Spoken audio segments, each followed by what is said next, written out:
নমস্কাৰ মই প্ৰণিতা লৈ আহিছো মুহূৰ্তৰ আটাইতকৈ ডাঙৰ আপডেট অসম বিধানসভা নিৰ্বাচনৰ সমীক্ষাক লৈ মুখ্যমন্ত্ৰী ডক্টৰ হিমন্ত বিশ্ব শৰ্মাই ডাঙৰ মন্তব্য কৰিছে 22টা সমষ্টিত নিজিকে বিজেপি ক্লিয়াৰ কাট কথা ক'লে মুখ্যমন্ত্ৰী গৰাকীয়ে মিয়া ঐতিহ্যিত এলেকাত যে বিজেপি নিজিকে এই কথা মুখ্যমন্ত্ৰী গৰাকীয়ে উল্লেখ কৰিছে লগতে তেওঁ ক'লে যে 126টা সমষ্টিৰ 126টা সমষ্টিতেই আমি প্ৰাৰ্থী দিম কিন্তু 22টা সমষ্টিত আমি নিজিকো বাকি 103টা সমষ্টিত আমাৰ যুঁজ হ'ব এজিপিৰ যুঁজ হ'ব এজিপি বিজেপিৰ যুঁজ কেনেকৈ হ'ব সেই কথা মুখ্যমন্ত্ৰী গৰাকীয়ে ক'লে কিন্তু এটা কথা ক্লিয়াৰ যে 22টা সমষ্টিত বিজেপি নিজিকে আমাৰ ডেমোগ্ৰাফি নাই এই কথা ঘোষণা কৰিছে মুখ্যমন্ত্ৰী ডক্টৰ হিমন্ত বিশ্ব শৰ্মাই লগতে তেওঁ ক'লে প্ৰাৰ্থিত্বক লৈ বহু কথা যে প্ৰাৰ্থিত্ব কাক কেনেকৈ দিয়া হ'ব ৰাইজে যাকে ভাল পায় তাকে প্ৰাৰ্থিত্ব দিয়া হ'ব আৰু এইবাৰ বিধানসভা নিৰ্বাচনৰ বাবে পাছৰ পৰা 10খন নতুন মুখ ৰাইজে যে দেখিব এই কথা ইতিমধ্যে মুখ্যমন্ত্ৰী গৰাকীয়ে ঘোষণা কৰিছে যে ইউথ সকলক আহ্বান জনাইছে মুখ্যমন্ত্ৰী গৰাকীয়ে যিসকল যুৱচাম আছে যুৱ ৰাজনীতিক আছে তেওঁলোকৰ বাবে সুবৰ্ণ সুযোগ এইবাৰ ভাগ্য ফুলিব পাৰে বহুতৰে কাৰণ নতুন চামক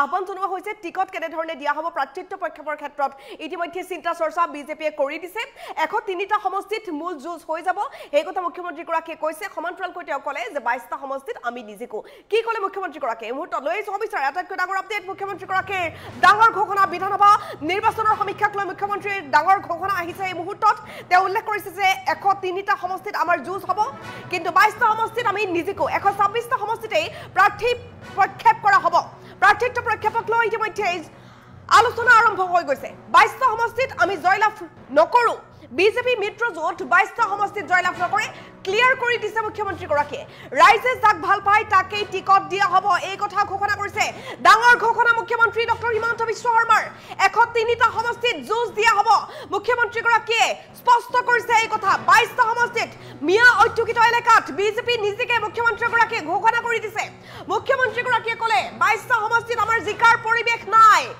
ডাঙৰ মন্তব্য মুখ্যমন্ত্ৰী ডক্টৰ হিমন্ত বিশ্ব শৰ্মাৰ আৰু ইতিমধ্যে নিৰ্বাচনী কুচকাৱাজ আৰম্ভ হৈ গৈছে অসম বিধানসভা নিৰ্বাচনৰ বাবে যেহেতু এছআৰ আৰম্ভ হৈছে সকলোৱে জানে এই কথা স্পেচিয়েল ৰিভিজন বৰ্তমান সময়ত চলি আছে 22 নৱেম্বৰৰ পৰা ঘৰে ঘৰে বুথ লেভেলৰ অফিচাৰ সকল গৈছে 20 ডিসেম্বৰলৈকে বিশেষ গ্ৰাউণ্ডৰ কাম চলিব যিকেইটা সময়ত আপোনালোকে নতুন এন্ট্ৰিৰ বাবে কাম কৰিব লাগিব যিসকল এবাৰ 18 বছৰ সম্পূৰ্ণ হৈছে বা 2026ৰ জানুৱাৰীত যিসকলৰ 18 বছৰ হ'ব তেওঁলোকে নতুনকৈ নাম এন্ট্ৰি কৰিব লাগিব আৰু নতুন এন্ট্ৰিৰ বাবে তেওঁলোকে দিব লাগিব জন্মৰ প্ৰমাণপত্ৰ তেওঁলোকে দিব লাগিব এড্ৰেছ প্ৰুফ তেওঁলোকে দিব লাগিব পিতৃ মাতৃ বা অভিভাৱকৰ ভোটাৰ আইডি তেওঁলোকে দিব লাগিব ৰিসেন্ট এখন পাছপোৰ্ট সাইজ ফটোগ্ৰাফ আৰু ফৰ্ম 6 ফিল আপ কৰি তেওঁলোকে জমা দিব লাগিব বিএলও অৰ্থাৎ বুথ লেভেল অফিচাৰৰ হাতত আৰু 20 ডিসেম্বৰলৈকে এই প্ৰক্ৰিয়া চলিব গতিকে যিসকলৰ নতুনকৈ এন্ট্ৰি কৰিবলগীয়া আছে ভোটাৰ তালিকাত নাম তেওঁলোকে এইখিনি সময়তে ফৰ্ম ফিল আপ কৰি জমা দিব লাগিব এই চাৰিবিধ নথি সহ সমান্তৰালকৈ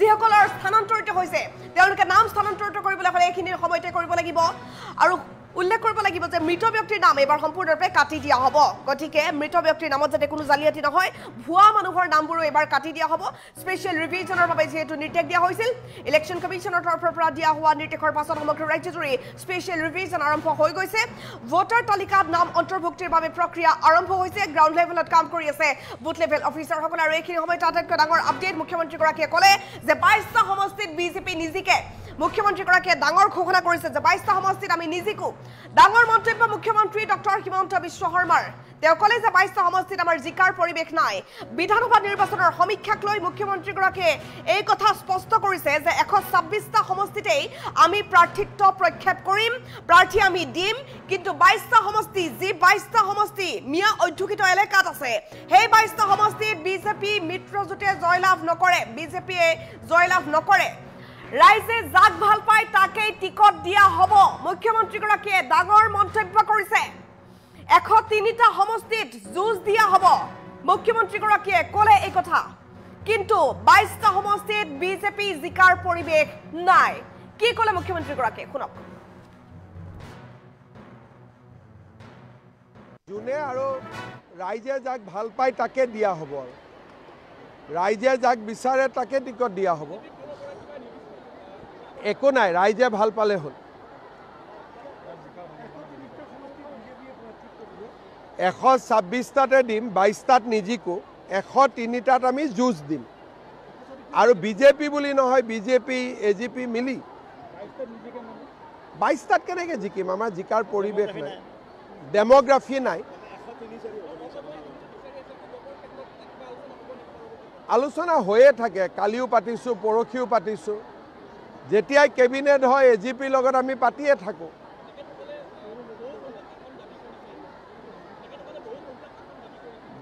দিব লাগিব যিমান পাৰোঁ। ৰঙিয়াটোতো বিজেপিৰ MLA আছেই, গতিকে আৰু MLA ক'ত চেঞ্জ হ'ব? MLA থকা সমষ্টিটো এজিপিত নাযায়, বা এজিপিৰ MLA থকা সমষ্টিও যদি বিজেপিয়ে লয়, তাৰ পৰিৱৰ্তে বেলেগ এটা সমষ্টিটো দিব লাগিব। যোনে আৰু ৰাইজে যাক ভাল পায় তাকে দিয়া হ'ব, আৰু ৰাইজে যাক বিচাৰে তাকে টিকট দিয়া হ'ব। একো নাই, ৰাইজে ভাল পালে হ'ল। 126টাতে দিম, 22টাত নিজিকো, 103টাত আমি যুঁজ দিম।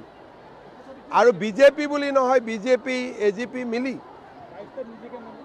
22টাত কেনেকৈ জিকিম? আমাৰ জিকাৰ পৰিৱেশ নাই, ডেম'গ্ৰাফি নাই। আলোচনা হৈয়ে থাকে, কালিও পাতিছোঁ, পৰহিও পাতিছোঁ। যেতিয়াই কেবিনেট হয় এজিপিৰ লগত আমি পাতিয়ে থাকোঁ।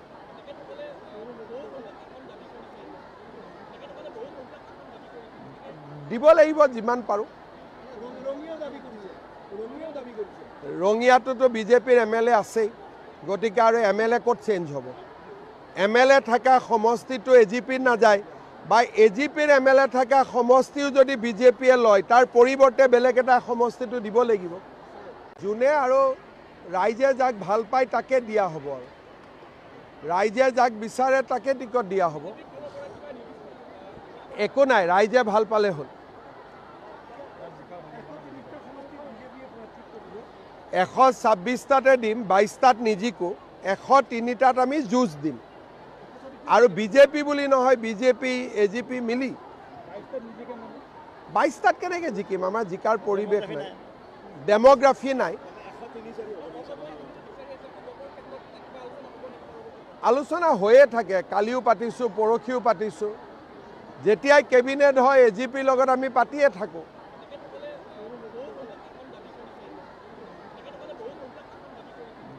দিব লাগিব যিমান পাৰোঁ। ৰঙিয়াটোতো বিজেপিৰ MLA আছেই, গতিকে আৰু MLA ক'ত চেঞ্জ হ'ব? MLA থকা সমষ্টিটো এজিপিত নাযায়, বা এজিপিৰ MLA থকা সমষ্টিও যদি বিজেপিয়ে লয়, তাৰ পৰিৱৰ্তে বেলেগ এটা সমষ্টিটো দিব লাগিব। যোনে আৰু ৰাইজে যাক ভাল পায় তাকে দিয়া হ'ব, আৰু ৰাইজে যাক বিচাৰে তাকে টিকট দিয়া হ'ব। একো নাই, ৰাইজে ভাল পালে হ'ল। 126টাতে দিম, 22টাত নিজিকো, 103টাত আমি যুঁজ দিম। আৰু বিজেপি বুলি নহয়, বিজেপি এজিপি মিলি 22টাত কেনেকৈ জিকিম? আমাৰ জিকাৰ পৰিৱেশ নাই, ডেম'গ্ৰাফি নাই। আলোচনা হৈয়ে থাকে, কালিও পাতিছোঁ, পৰহিও পাতিছোঁ। যেতিয়াই কেবিনেট হয় এজিপিৰ লগত আমি পাতিয়ে থাকোঁ।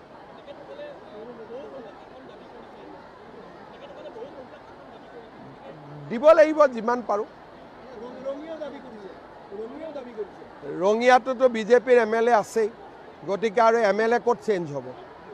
MLA থকা সমষ্টিটো এজিপিত নাযায়, বা এজিপিৰ MLA থকা সমষ্টিও যদি বিজেপিয়ে লয়, তাৰ পৰিৱৰ্তে বেলেগ এটা সমষ্টিটো দিব লাগিব। যোনে আৰু ৰাইজে যাক ভাল পায় তাকে দিয়া হ'ব, আৰু ৰাইজে যাক বিচাৰে তাকে টিকট দিয়া হ'ব। একো নাই, ৰাইজে ভাল পালে হ'ল। 126টাতে দিম, 22টাত নিজিকো, 103টাত আমি যুঁজ দিম। আৰু বিজেপি বুলি নহয়, বিজেপি এজিপি মিলি 22টাত কেনেকৈ জিকিম? আমাৰ জিকাৰ পৰিৱেশ নাই, ডেম'গ্ৰাফি নাই। আলোচনা হৈয়ে থাকে, কালিও পাতিছোঁ, পৰহিও পাতিছোঁ। যেতিয়াই কেবিনেট হয় এজিপিৰ লগত আমি পাতিয়ে থাকোঁ।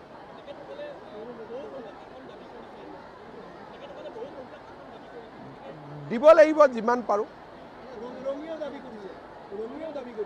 ৰঙিয়াটোতো বিজেপিৰ MLA আছেই, গতিকে আৰু MLA ক'ত চেঞ্জ হ'ব? MLA